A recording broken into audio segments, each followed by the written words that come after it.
Certes, chaque année, c'est célébré à travers le monde la Journée internationale des personnes âgées, le 1er octobre. Mais il ne s'agit pas juste de célébrer, comme vous l'avez dit. Il s'agit de trouver des solutions, des perspectives donc, pour les droits des personnes âgées. La loi 024 dont vous parlez, et donc je vous prends à témoin, Madame le ministre, je suppose que les textes d'application viendront incessamment donc, au niveau du Conseil des ministres. Parce que les personnes âgées y tiennent.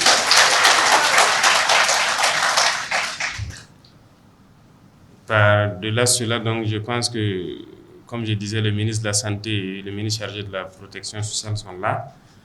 Ils ont bien écouté toutes les préoccupations. Et donc, je vous invite à faire des propositions de solutions urgemment. Et à travers le ministre de l'Action humanitaire, je suis d'accord qu'on puisse réfléchir pourquoi pas un fonds souverain pour appuyer les personnes âgées à travers donc, le Burkina Faso.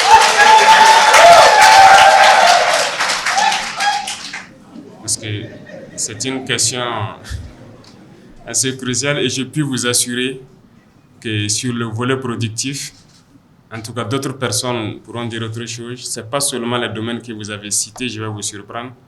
Même aujourd'hui, si vous faites le point parmi les VDP, il y a beaucoup de personnes âgées. J'en ai connu à l'âge de 77 ans qui ont combattu avec moi l'année passée, qui roulaient bien leur moto, qui passaient toutes les journées avec nous dans la brousse. Donc les personnes âgées ne sont pas improductives. Parce que cela, je pourrais dire que nous avons plus que jamais besoin de vous, maintenant. Vous l'avez remarqué, vous le dites, notre pays fait face à une crise importante. Et cette crise est née de plusieurs facteurs.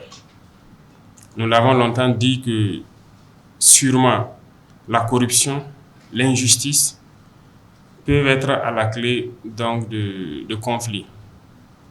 Et pour amener la cohésion sociale, je pense que la jeunesse a besoin de repères. La jeunesse a besoin de réinculquer certaines valeurs. Qui mieux que vous pour nous réinculquer ces valeurs-là? Voilà pourquoi j'ai dit qu'on a plus que jamais besoin de vous. Le Burkina Faso, pays des hommes intègres, l'intégrité est une valeur que certains ne connaissent pas aujourd'hui. La dignité est une valeur que certains ne connaissent pas aujourd'hui. La probité est une valeur que certains ne connaissent pas aujourd'hui. Comment est-ce que nous pouvons lutter contre la corruption? Comment est-ce que nous pouvons lutter contre l'injustice si des gens n'ont pas ces valeurs de probité, de dignité, d'intégrité? Ça sera compliqué. Si certains ont ces valeurs, ceux qui doivent donner des services ou rendre des services, il faut que d'autres aient d'autres valeurs telles que la solidarité, l'écoute, la communication. Voilà, le sens d'être burkinabé. Tant qu'on ne peut pas se pardonner, on ne peut pas être solidaire, c'est difficile d'accepter l'autre. Qui mieux que vous pour inculquer ces valeurs donc à la jeunesse? Je ne vois pas. Donc plus que jamais pour le besoin de cohésion sociale et le dialogue social dont on parle, on a besoin de vous.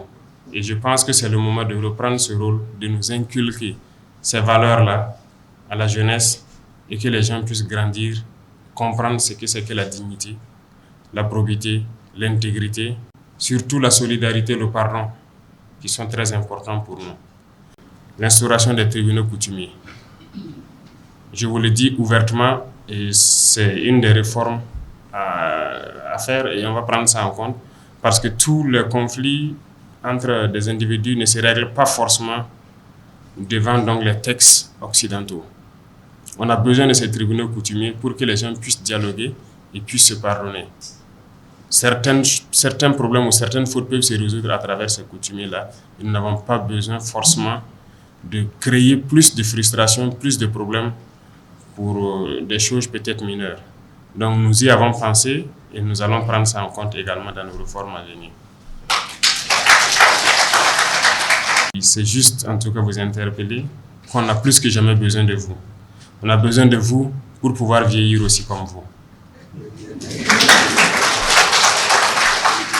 Et vous avez cité des mots qui miment donc la jeunesse et nous avons besoin de vous pour combattre tout cela à travers les conseils avisés que vous pourrez donner à la jeunesse. Merci beaucoup.